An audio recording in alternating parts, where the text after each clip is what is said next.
RS brothers లో ఆషాఢం KG sale మళ్ళీ మొదలైంది. మరెన్నో క్రేజీ ఆఫర్స్ ఖైదీ చేయండి ఆర్ఎస్ బ్రదర్స్.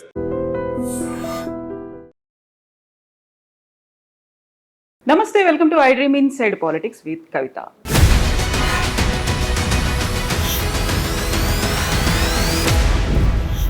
తెలంగాణ రాష్ట్ర బీజేపీ అధ్యక్షుడిగా రామచంద్రరావు గారు బాధ్యతలు తీసుకున్న తర్వాత స్మూత్ సైలింగ్ ఉందా, రఫ్ రోడ్ అనిపిస్తోందా, ఛాలెంజెస్ ఉన్నాయా? మాట్లాడుకుందాం. మనతో పాటుగా రామచంద్రరావు గారు ఉన్నారు. హలో అండి. నమస్తే అండి. కంగ్రాచులేషన్స్. Thank you. ఎవరు అనుకోలేదు రామచంద్రరావు గారు వస్తారు అని. మీరు అనుకున్నారా? మా పార్టీలో అనుకున్నది జరగదు, అనుకోని జరుగుతుంది. అది కాకుండా చాలా చాలా పోటీ కనిపించింది. పోటీ తర్వాత సడన్ గా మీ నేమ్ బయటకు వచ్చింది. మీరే కొత్త అధ్యక్షుడు అవుతారు అనుకున్నాడు. బోల్డంతా నిరసన గల అసంతృప్తి కూడా కనిపించినట్టుంది. మీరు చూసారా అన్నీ? అవన్నీ అసంతృప్తి కాదులేండి. అవన్నీ పెద్ద అంటే ఇప్పుడు పార్టీ పెరుగుతున్నప్పుడు ఆస్పిరేషన్ పెరుగుతాయి, పార్టీ పెరుగుతున్నప్పుడు కాంపిటీషన్ పెరుగుతుంది, పార్టీ పెరుగుతున్నప్పుడు కాంపిటీషన్స్తో పాటు రకరకాల కొత్త కాన్ఫ్లిక్ట్స్ వస్తుంటాయి. ఇవన్నీ భాగం పాలిటిక్స్లో, ఇది ఆర్ పార్ట్ ఆఫ్ ఇట్. కాబట్టి పెద్ద nothing wrong in asking. But రాకపోతే కలిసి మెలిసి పనిచేసేటటువంటి ఆలోచన నాకుందే, వాళ్ళకు కూడా ఉన్నది, ఎవరికి అడిగిన వాళ్ళకి కూడా ఉన్నది. కాకపోతే బోల్డ్ అంత మంది పేర్లు వినిపించారు. ఈ సామాజిక సమీకరణాల దృష్ట్యా వీళ్ళు అవుతారు, వీళ్ళకి సీనియారిటీ ఉంది కాబట్టి వీళ్ళు అవుతారు, లేదు పిఎం మోడీ పిలిచారు కాబట్టి వీళ్ళు అవుతారు, బోల్డ్ అని పేర్లు వినిపించాయి కదా. అవన్నీ డిసప్పాయింట్మెంట్స్ అయితే కనిపించాయి కదా. డిసప్పాయింట్మెంట్ ఏం లేదండి. ఎందుకంటే ఒకటి, ఇప్పుడు నేను అడిగింది లేదు, పార్టీ మనకు పని చేయడానికి ఇచ్చింది. ఏదో నాకు బాధ్యతను ఏదో కిరీటం కాదు ఇది. ఇప్పుడు మిగతా అడిగిన వాళ్ళు కూడా పని చేయడానికి అడిగారు, కానీ వాళ్ళకి ఆల్రెడీ ఒక పని ఉన్నది. ఎమ్మెల్యేనో ఎంపీనో ఉన్నారు. నాకు పార్టీలో ఉన్న అనుభవం ఉన్నది. నేను పార్టీకి సమయం పూర్తి సమయం ఇచ్చేటటువంటి నాకు ఉన్న నా పని టైం అంతా కూడా ఇవ్వగలుగుతాను. మిగతా వాళ్ళకు వాళ్ళ కాన్స్టిట్యూన్సీ పబ్లిక్ ఇవ్వాల్సి వస్తుంది, అది వస్తుంది. కాబట్టి వాళ్ళకు ఆ ఒక కన్సిడరేషన్ నన్ను చేసింది వచ్చి నేను అనుకుంటున్నాను.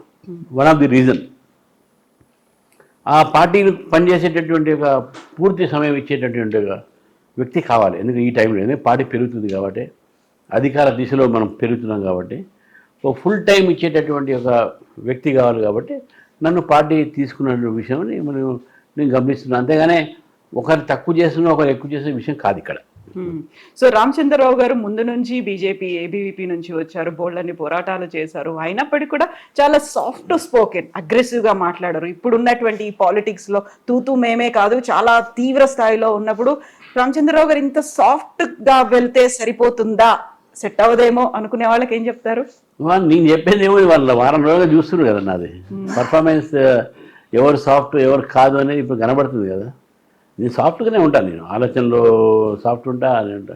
కానీ నా సిద్ధాంతం వచ్చినప్పుడు, నాకు ఉన్నటువంటి నా ముందు ఉన్న అంశాలు వచ్చినప్పుడు, దానికోసం పోరాడేటప్పుడు డెఫినెట్గా నా అంత స్ట్రాంగ్ ఎవరు ఉండరు, అది నేను రాసిస్తాను మీకు. In all my convictions, no compromises on my convictions, my commitments. ఐడియాలజికల్గా కానీ పాలసీ పరంగానే నా ఒక పార్టీని ముందు తీసుకుపోయించిన కానీ the strongest man is Ramachandra Rao. June 30th మీరు బాధ్యతలు స్వీకరించారు. ఇప్పటికి జూలైలో ఉన్నాము, ఇంకా ఎండ్ అవ్వలేదు, జూలై కూడా 1 month కాలేదు. ఏది టఫ్ టాస్క్ అనిపిస్తోంది? అటు సమస్యల మీద పోరాడడం, ప్రతిపక్ష బాధ్యత పోషించడమా, లేకుంటే పార్టీలో ఉన్నటువంటి ఇంటర్నల్ ఇష్యూస్, గ్రూప్స్ అనేవి ఉన్నాయి, వీటిని ట్యాకిల్ చేస్తూ ముందుకెళ్ళడమా? ఇంటర్నల్ ఇష్యూ అంటే దాదాపు అన్ని పార్టీలు ఉంటాయి. ఫర్ ఎగ్జాంపుల్ కోమటి రాజగోపాల్ రెడ్డికి రేవంత్ రెడ్డికి లేదా, కవిత గారికి కేటీఆర్ లేదా, కవిత గారికి కేసీఆర్ లేదా, సోనియా గాంధీకి ప్రియాంక లేదా, ఇవన్నీ ఉంటాయి. అవన్నీ పెద్ద మనము రాహుల్ గాంధీకి ప్రియాంక గాంధీతో ఉండొచ్చు. నేను ఏమంటున్నంటే these are all part of the politics. మనము ఏదో ఇంటర్నల్ ఇష్యూస్ వచ్చినాయంటే నేను దాని మీద కన్నా ఎక్కువ పార్టీ పెరుగుదల మీద నేను సమయం ఇస్తున్నాను. ఇంటర్నల్ ఇష్యూస్ అన్నీ కూడా మా అధిష్టానం దావాలు తీసుకుంటారు. ఏ ఉన్నా కూడా మనిషి అన్న తర్వాత కొన్ని భేదభావాలు ఉంటాయి. Everyone will not think alike, but everyone will be one when time comes. అది నా నమ్మకం. కాకపోతే ఇప్పుడు మీరు చెప్పినటువంటి ఈ పార్టీలు కావచ్చు, ఆ నాయకులకి బీజేపీకి ఉన్నటువంటి సైద్ధాంతికంగా ఉన్నటువంటి నిర్మాణపరమైనటువంటి ఒక పటిష్టంగా ఉంటుంది అనేది ఉంటుంది. ఇందులో ఇలాంటి గొడవలు కావచ్చు, ఇలాంటి గ్రూప్స్, రాజకీయాలు అనేవి ముందు నుంచి కనిపించలేదు కదా బీజేపీ? లేదు, ఎందుకంటే మేము పెరుగుతున్నాం కాబట్టి ఇది పెరిగే టైంలో కొంత ట్రాన్స్ఫర్మేషన్స్ అయినప్పుడు ఈ చిన్న చిన్న హికప్స్ ఉంటాయి. బట్ అవి చూసి మనం బెదరాల్సిన అవసరం లేదు, అది చూసి నిరుత్సాహపడాల్సిన అవసరం లేదు, నిర్వీర్యం కావాల్సిన అవసరం కూడా లేదు. అంతే. అయితే మేము పెరుగుతున్నాము అనుకున్నప్పుడు ఎవరైతే కింది స్థాయి నుంచి వచ్చారో కార్యకర్తలు, వాళ్ళకి ఇవ్వాల్సినటువంటి సముచితమైనటువంటి న్యాయం, గౌరవం దక్కలేదు. బయట నుంచి వచ్చిన వాళ్ళతోనే ఈ పొల్యూషన్ అనేది ఎక్కువైంది అని ఇంటర్నల్ గా వినిపిస్తున్నటువంటి మాట ఏమంటారు? తప్పది. మేము ఎవ్వరిని కూడా బయట అనుకోం. పార్టీలో చేరిన తర్వాత మా పార్టీ వాళ్ళే, అది ఎవరైనా కానీ మా పార్టీలో చేరాలనే మేము అడుగుతున్నాం. పార్టీ పెరగాలంటే కొంత రావాల్సిందే కదా. పార్టీ పెరగాలంటే బయట నుంచి కూడా రావాల్సింది. పార్టీ పెరగాలంటే కొత్త నాయకత్వం కూడా రావాలి. సో మాకు వేషజాలు లేవు, అటువంటి భేదభావాలు లేవు. ఇవన్నీ కూడా ఏంటంటే పార్టీ పెరుగుతుంది కాబట్టి కొంతమంది సిస్టమ్స్ ఉన్నటువంటి నేరేషన్, మెయిన్గా మీడియా హౌసెస్, కాంగ్రెస్ పార్టీకి సంబంధించినటువంటి బీఆర్ఎస్ పార్టీకి సంబంధించిన కొన్ని మీడియాలు ఉన్నాయి. వాళ్ళు క్రియేట్ మా పార్టీలో అటువంటి ఫీలింగ్ ఏం లేదు. మేము వాళ్ళకి ఎంపీలు ఇచ్చినాం, ఎమ్మెల్యేలు ఇచ్చినాం, వాళ్ళకు మనకు చేస్తున్నట్టు మా కార్యకర్తలు ఎవరు కూడా వెనక ఊళ్ళో అందరూ పని చేస్తున్నాం కదా. ఎవరు కూడా ఆయనకి ఎందుకు ఇచ్చిన అడగట్లే. దిస్ ఆల్ మీ అందరికీ రెస్పెక్ట్ని ఇస్తామని చెప్తున్నాం. అది చేస్తా కూడా చెప్తున్నాం మేము.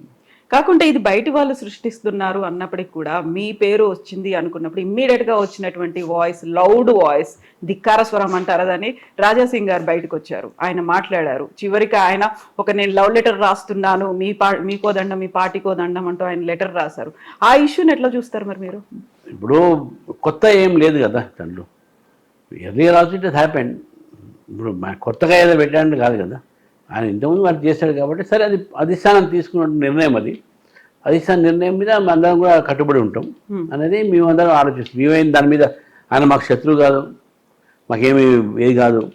ఆయన ఏదో ఇచ్చాడు, అది అదేది అందరూ చూశారు.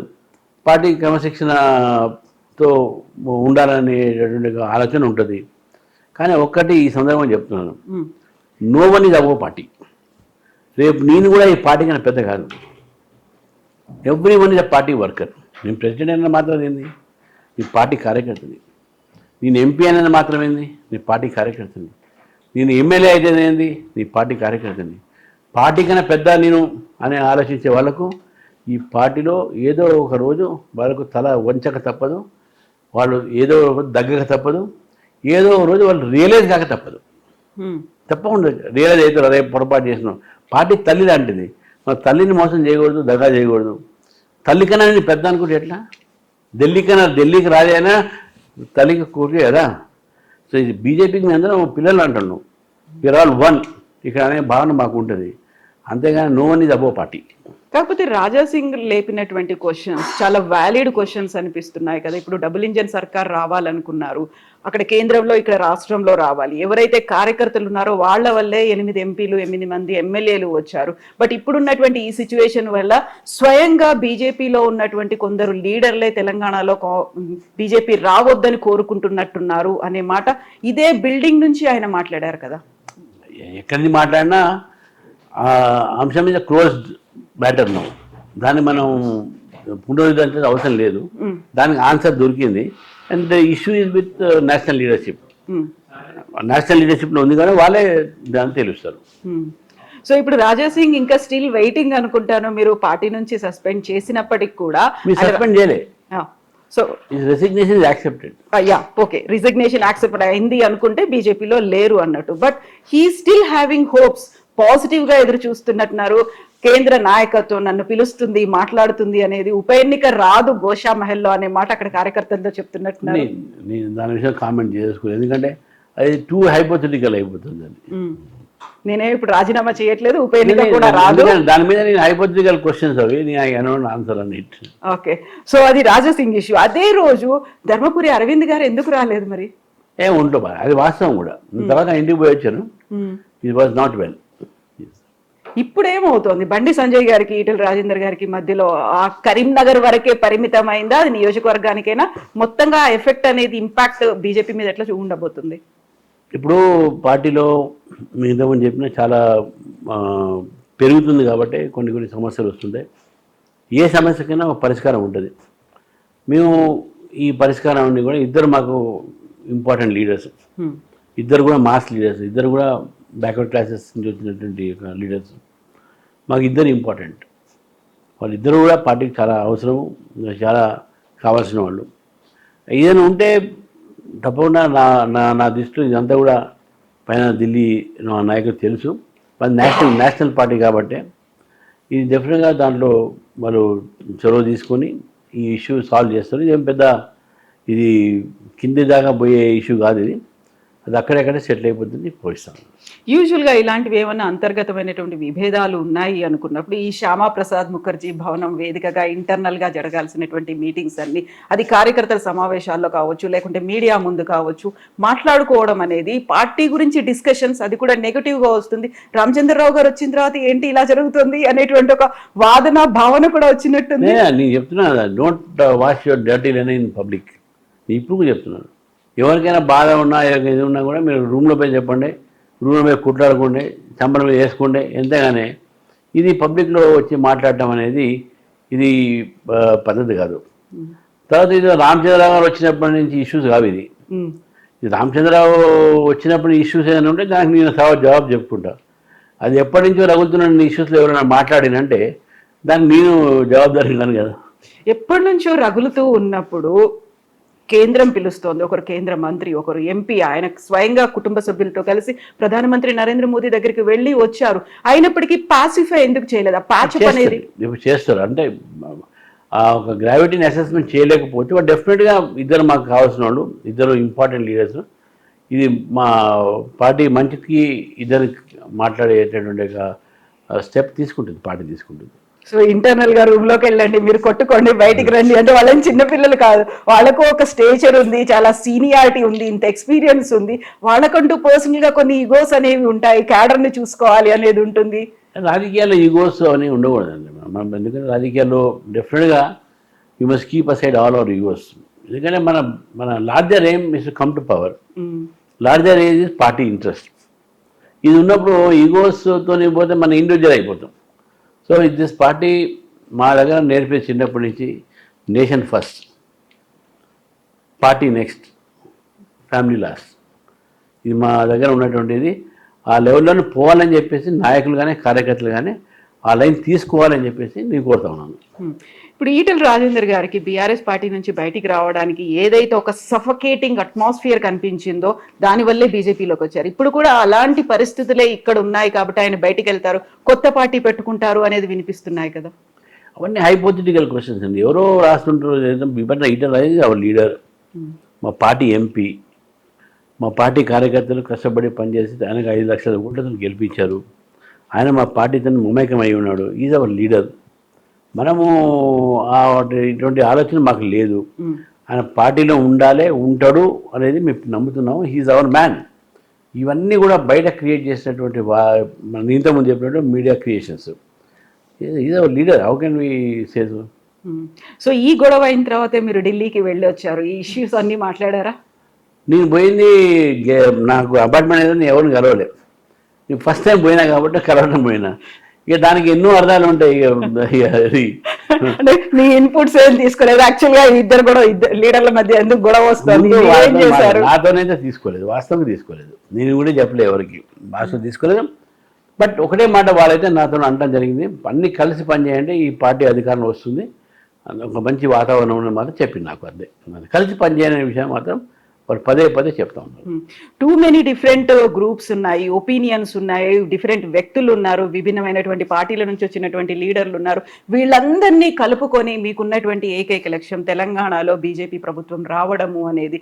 దానికి కావాల్సినటువంటి ఈజీ మెథడ్స్, పాసిఫైంగ్, ప్యాచప్లు ఇలాంటివన్నీ ఎలా చేస్తారు? మీరు ఏం చేద్దాం అనుకుంటున్నారు? అన్నీ అవసరం లేదండి. అందరు పెద్ద ఇష్యూస్ ఏం కావు. ఇప్పుడు ఏదో కొద్దిగా ఉంది కానీ ఆల్ ఆర్ వన్. అందరు కూడా ఒకటే ఆలోచనతో ఉన్నారు, బీజేపీ అధికారం రావాలి. Every one wants to contribute for it. ఎక్కడ 2-3 చోట డెఫినెట్గా ఏదైనా అబ్రేషన్స్ ఉంటే దాన్ని వీల్ సాల్వ్ ఇట్. అదేం ఇష్యూ ఏం కాదు. డెఫినెట్గా నాకు పూర్తి నమ్మకం ఉన్నది సమగ్ర నాయకత్వంతో.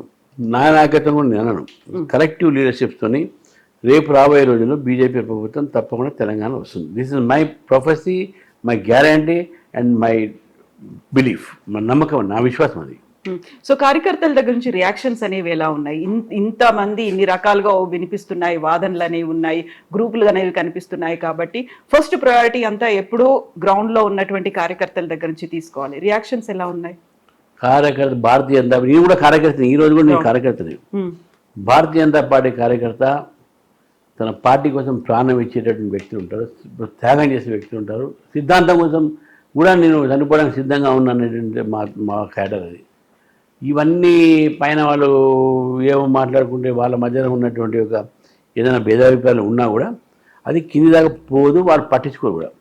వాళ్ళకు రామచంద్ర కాదు ముఖ్యం, వాళ్ళకు భారతీయ జనతా పార్టీ ముఖ్యం. వాళ్ళకు ఇంకో ఎక్సో వయో ముఖ్యం కాదు, బీజేపీ ముఖ్యం. కాబట్టి కార్యకర్తలు ఈరోజు కూడా చెప్తున్నారు, కార్యకర్తలు కూడా నేను చెప్తున్నాను, మీ ద్వారా చెప్తున్నాను, మనకు వ్యక్తులతో సంబంధం లేదు. మనం వ్యక్తుల కింద పనిచేసేవాళ్ళం కాము, మనం పార్టీ జెండా కింద పనిచేసేవాళ్ళం, పార్టీ ఎజెండా కోసం పనిచేసేవాళ్ళం మనం. ఇప్పుడు ఎదురుగా మీకు ఏ టాస్క్లు కనిపిస్తున్నాయి? ఏవి ఛాలెంజింగ్? చాలా పెద్ద టాస్క్. మేము 3-4 సంవత్సరాలు ఇప్పుడు అధికారంలో రావాలనే లక్ష్యం మాకుంది. ఆ లక్ష్యం మీరు చేరుకోవాలంటే యుద్ధాలు చాలా ఉన్నాయి దారిలో. ముందు జూబ్లీ ఎలక్షన్స్ వస్తాయి, మాకు ఈ ఎలక్షన్స్ మన గ్రామ పంచాయతీ ఎలక్షన్స్, లోకల్ బాడీ వస్తాయి, మున్సిపల్ ఎలక్షన్స్ వస్తాయి. దాని తర్వాత మేము మళ్ళీ మెయిన్ ఎలక్షన్స్ వస్తాయి. పెద్ద ప్రయాణం. హైపోతుంది, అది కూడా హైపోతుంది కదా. Why should be say company అది రావాలని కూడా మేము కోరుకోము. ఎందుకంటే మా why should be bring unnecessary elections to the public.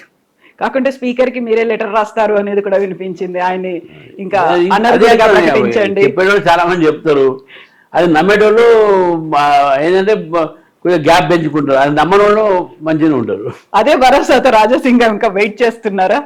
నేను అంటే ఆయన ఏం ఆలోచించి నాకు తెలియదు కానీ, బట్ పార్టీ అధిష్టానం దృష్టిలో అన్నీ ఉన్నాయి.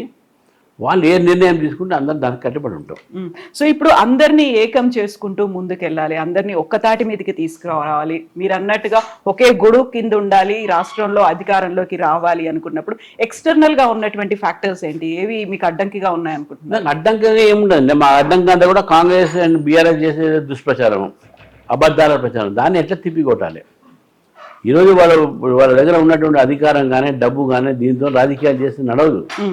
ఆ రాజకీయాలకు మేము బయటపడి సిద్ధాంతమైన రాజకీయాలు రాష్ట్రంలో తీసుకొని రావాలి. బూత్ రాజకీయాల నుంచి పోయి ఒక సంస్కృతి రాజకీయాలతో రావాలి అనేది మా నేను ఇప్పుడు కూడా నేను హార్ష్గా మాట్లాడినా, నేను ఏదైనా మాట్లాడినా కూడా నేను ఒక డిసైడ్ చేస్తాను. నేను తిట్టేది లేదు, ప్రైవేట్గా తిట్టుకుని ఎన్నో తీసుకోవచ్చు, కానీ మీడియా ముందు కానీ జనరల్ పబ్లిక్ పోస్టులు కానీ ఒక సంస్కారం అనేది, ఒక పార్లమెంటరీ లాంగ్వేజ్ అనేది మనం వాడాలి. నేను ఆ మధ్య ఒక చోట చెప్పాను, నేను టీవీ అసెంబ్లీ నడుస్తుందంట, పిల్లలు టీవీ బంద్ చేస్తున్నారట. ఎందుకంటే పిల్లలు కొత్త కొత్త బూతులు నేర్చుకుంటున్నారు చూసి. అటువంటి ఒక సమాజం అయిపోయింది తెలంగాణ. ఆ తెలంగాణ సమాజం అటువంటిది కాదు.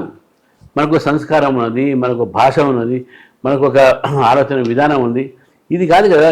తెలంగాణ బూతుల కోసం వచ్చిందా? తెలంగాణ కొట్లాడ కోసం వచ్చిందా? తెలంగాణ దోచుకోవడానికి వచ్చిందా? ఇది కాదు కదా. సో ఇప్పుడు బోల్డ్ అని ఇష్యూస్ మీద అటు బీఆర్ఎస్ ఇటు కాంగ్రెస్ పోటీ పడుతున్నాయి. అందులో కాళేశ్వరం ప్రాజెక్ట్ కావచ్చు, ఫోన్ ట్యాపింగ్ ఇష్యూస్ కావచ్చు, వీటన్నిటి గురించి. సో బీజేపీ వాయిస్ ఎక్కడుంది? ఇప్పుడు అది గవర్నమెంట్ ఒక ఎంక్వైరీ పెట్టింది. మాకు ఈ గవర్నమెంట్ ఎంక్వైరీ మీద నమ్మకం లేదు. ఎందుకంటే బీఆర్ఎస్ కాంగ్రెస్ ఎప్పటికైనా వాళ్ళు ఇద్దరు కొమ్ముకై దాన్ని క్లోజ్ చేస్తారు. అందుకే సిబిఐకి ఏమంటారు, మీ సిబిఐకి ఏమంటారు? ఇది కాళేశ్వరం సరే, ఫోన్ ట్యాపింగ్ కూడా అన్నారు. ఫోన్ ట్యాపింగ్లో అఫీషియల్స్ మీద అరెస్ట్ చేశారు, కాళేశ్వరంలో అఫీషియల్స్ అరెస్ట్ చేశారు. ఏదైనా రాజకీయ నాయకుని అరెస్ట్ చేశారా? ఎందుకు చేయలే? Because they both are one. అందుకే బీజేపీ డిమాండ్ చేసేది అంటే, ఇటు ఫోన్ ట్యాపింగ్ అయితే ఏంది, అటు కాళేశ్వరం అయితే ఏంది, అటు ఫార్మా రేసింగ్ అయితే ఏంది, ఇంకా ఏదైనా కానివ్వండి, ఇవన్నీ కూడా సిబిఐకి అప్పచెప్తేనే వాస్తవాలు బయటికి పడతాయి, నిజమైన దోషులు బయటకు వస్తారు, సరైన న్యాయం జరుగుతుంది చెప్పి నేను భావిస్తాను. సో మీరు బీఆర్ఎస్ మీద హార్ష్ వాయిస్ అనేది కనిపించట్లేదు, అంటే బీఆర్ఎస్ బీజేపీలో కలిసిపోతుంది అనేది, నెక్స్ట్ కేసీఆర్ కూడా ఏదో పెద్ద పదవి ఇవ్వబోతున్నారు అనే మాట. అంటే హార్ష్ వాయిస్ అని నేను ఏం చేయాలి? అక్కడ పోయి మైక్ పెట్టి గట్టిగా అరవాలా అని చెప్పండి. ఇప్పుడు నేను మాట్లాడే హార్ష్ కదా, నేను చెప్పింది కదా, వాళ్ళ మీద యాక్షన్ తీసుకో, సిబిఐ తీసుకురావాలి. అంతకన్నా హార్ష్ ట్రీట్మెంట్ ఏముంటుంది? ఇవన్నీ ఏంటంటే మన హార్ష్ అనేది నేను ఇప్పుడే చెప్పాను, why should be go for harsh language either on Congress or BRS or communist. నా సిద్ధాంతం నేను చెప్పుకుంటున్నాను, నా మాట నేను చెప్పుకుంటున్నాను. అది ప్రజలు చెప్తున్నా, ప్రజలు వినాలి కదా. ప్రజలు వినడానికి మనం చెప్తాం. మనం హార్ష్ లాంగ్వేజ్ ఏమైంది, పోయి చొక్కాలు చింపేయడము, వాళ్ళని కొట్టడం, ఇది హార్ష్ కాదు కదా. అక్కడ ఛాలెంజ్లు అనేవి ఎక్కువ ఉన్నాయి. బస్తీ మీద సవాల్ అనుకుంటున్నారు కదా. ఎక్కడ ఉన్నాయి వాళ్ళ బస్తీ సవాల్ అని షాడో బాక్సింగ్ అంటారు దాన్ని షాడో బాక్సింగ్ అంటారు. That is not real boxing. వాళ్ళిద్దరు ఒకటే షాడో బాక్సింగ్ అంటారు. అదే దాన్ని అవి షాడో బాక్సింగ్ కోసం అరుస్తుంటారు అంతే. బట్ రియల్ ఇష్యూస్ మా దగ్గర ఉన్నాయి. చిన్న చిన్న అన్ని బయట పెడతాం, అందరినీ ఎక్స్పోజ్ చేస్తాం. Both parties will expose. ఏంటి బీజేపీలో బీఆర్ఎస్ కలుస్తోందా? ఇప్పుడు ఇటువంటి ఆలోచన ఉన్న వాళ్ళకు మనం ఆస్కార్ అవార్డు ఇవ్వాలి. ఈ ఆలోచన వచ్చినందుకు మంచి కథలు రాయాలి. సినిమాలు వీళ్ళకు ఇక్కడ పాలిటిక్స్ మనకి రావాలి, సినిమా కథలు రాయాలి. సో సడన్ గా వైస్ ప్రెసిడెంట్ గారు ఎందుకని రాజీనామా చేశారు? ఆ ప్లేస్ లో మీరు కావాలని ఆయన రిజైన్ చేయించారు, ప్రెషర్ పెట్టారు అనే మాట. అది మరి కాన్స్టిట్యూషన్ పోస్టు, అది పొలిటికల్ కామెంట్కు అది ఉండదు. ఎందుకంటే అది purely constitution post vice president. కారణాలు హెల్త్ దాని కారణం ఆయన చెప్పారు, మనం నమ్మాలి అంతే. మన తెలుగు వాళ్ళని ఎవరినైనా అక్కడ అపాయింట్ చేస్తున్నారా, ఎవరన్నా నిలబెడుతున్నారా? వారిలోకి బోల్డ్ పేర్లు అయితే వినిపిస్తున్నాయి. అంటే ఒక సీట్ ఖాళీ కాగానే చాలా పేర్లు వినబడతాయి. ఇప్పుడు నా ప్రెసిడెంట్షిప్ అట్లా వినబడ్డాయి కదా, అంతే. అట్లా ఏమో ఏ పేరు వినబడ్డా చివరికి జరిగేది ఏది డిసిజన్ తీసుకోవాలి, ఎవరు తీసుకోవాలి తీసుకుంటారో అది అవుతుంది. అంటే మా సిస్టంలో, మా పార్టీ సిస్టంలో కానీ, మా గవర్నమెంట్ సిస్టంలో కానీ బయట ఊహాగానాలతో పేర్లు డిసైడ్ చేయరు వాళ్ళు. వాళ్ళకు ఉన్నటువంటి ఒక పారామీటర్స్ ఉంటాయి. ఆ పారామీటర్స్ ప్రకారం వాళ్ళు సెలెక్ట్ చేస్తారు. సో ఫైనల్ గా మీరు ఇటు కార్యకర్తలకి అటు నాయకులకి ఏం చెప్తారు? ఉంటే మంచి అవకాశం మనకు వచ్చింది, ప్రజలు మన కోసం ఎదురు చూస్తున్నారు. మనం బయటికి కలిసిపోదాం, ముందుకు పోదాం, ప్రజల్లో పనిచేద్దాం, అధికారాన్ని తీసుకొచ్చే దిశలో అందరిని అడుగుదాం. ఏవో చిన్న చిన్న భేదాభిప్రాయాలు ఉంటే దాన్ని ఎక్కడైనా కూర్చొని మాట్లాడుకుందాం.